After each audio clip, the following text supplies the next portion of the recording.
Olá pessoal, sou o Felipe, seu professor virtual de Bioquímica. Na aula anterior, vocês viram que a água é uma molécula dipolar.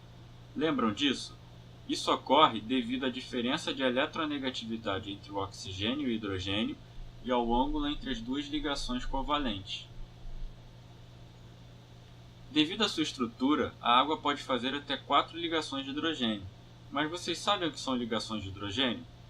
São simplesmente interações não covalentes que o átomo de hidrogênio de uma molécula estabelece com o átomo mais eletronegativo de outra molécula, podendo ser o oxigênio, o flúor ou o nitrogênio, os 3 átomos mais eletronegativos da tabela periódica.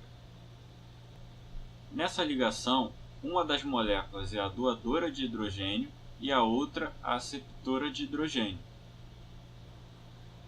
A água pode formar até 4 ligações de hidrogênio, mas no estado líquido as moléculas estão em constante movimento e essas ligações se formam e se rompem constantemente. É difícil dizer o número dessas ligações, já que depende da temperatura da água, mas podemos dizer que a média está entre 3 e 4 ligações. Você já percebeu que ao esquecer uma latinha no congelador ela estoura? Isso acontece porque a água no estado sólido faz 4 ligações de hidrogênio, assumindo uma geometria quase cristalina, que ocupa um volume maior em relação ao estado líquido. Sabemos que quanto menor a temperatura, menor será o grau de agitação das moléculas. Mas você sabia que mesmo no estado sólido, as moléculas não estão totalmente paradas? Agora vamos falar das propriedades da água? Graças às ligações de hidrogênio, temos duas propriedades importantes da água, a coesão e a tensão superficial. A coesão nada mais é do que a força de atração exercida entre as moléculas de água vizinhas. Embora sejam consideradas como interações fracas, as ligações de hidrogênio formadas entre as moléculas de água fazem com que elas tenham uma tendência de permanecerem unidas no estado líquido. Agora, você já percebeu que é possível encher um copo um pouco acima da sua borda sem derramar? Isso é possível devido a uma propriedade da água chamada tensão superficial, que é uma consequência da coesão.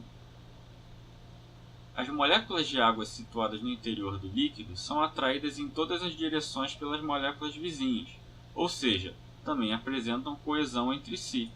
Sendo assim, a resultante das forças que atuam sobre cada molécula é praticamente nula. Porém, veja que as moléculas de água que estão na superfície sofrem atração apenas das moléculas situadas ao lado e embaixo. É justamente essa atração que gera tensão nas moléculas superficiais, fazendo com que elas se comportem como uma espécie de película. Veja como a gota de água encontra uma resistência quando atinge a superfície da água. Legal, não é mesmo? Você já deve ter percebido que alguns insetos conseguem pousar sobre a água. Isso só é possível devido à tensão superficial. As moléculas de água também podem interagir com moléculas de outras substâncias. Assim, definimos outra propriedade, chamada de adesão. Você já percebeu que forma-se um menisco na superfície da água que está em uma proveta de vidro? Isso acontece porque o vidro é mais polar que a água.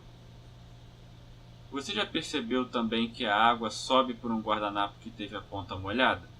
Viu que isso ocorre contra a gravidade, não é? Mas como isso é possível? Isso ocorre devido à capilaridade, que é uma consequência das propriedades de coesão e de adesão.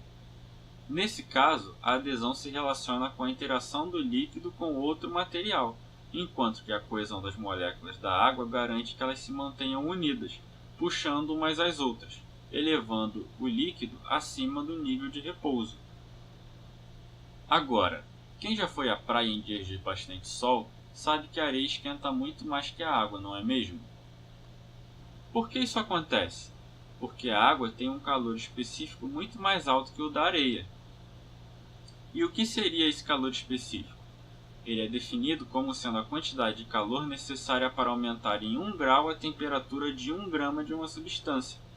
Logo, como o calor específico da água é maior que o da areia, é preciso fornecer uma quantidade de calor muito maior para aumentar a temperatura da água, por isso a areia aquece mais rapidamente.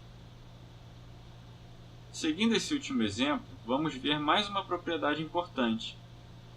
Como é preciso fornecer uma grande quantidade de energia na forma de calor para alterar a temperatura da água, também é necessária uma grande quantidade de energia para alcançar o seu ponto de ebulição, que é quando ela passa do estado líquido para o gasoso. Vocês lembram das ligações de hidrogênio que as moléculas fazem entre si?